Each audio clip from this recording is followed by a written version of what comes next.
في يوم من الأيام كان القط الأبيض المشاكس سنووي جالساً فوق الرخامة في المطبخ.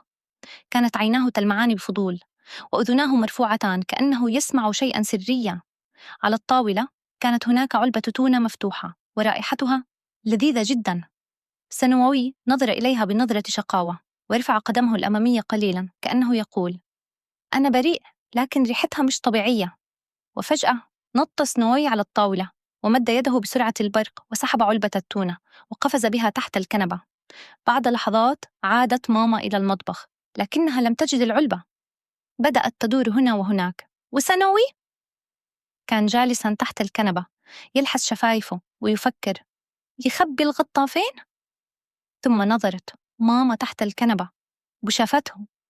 نظرت له بغضب، أما سنوي فغلق عينيه وعامل نفسه نايم، لكن ديلو كان بيرفرف من الضحك.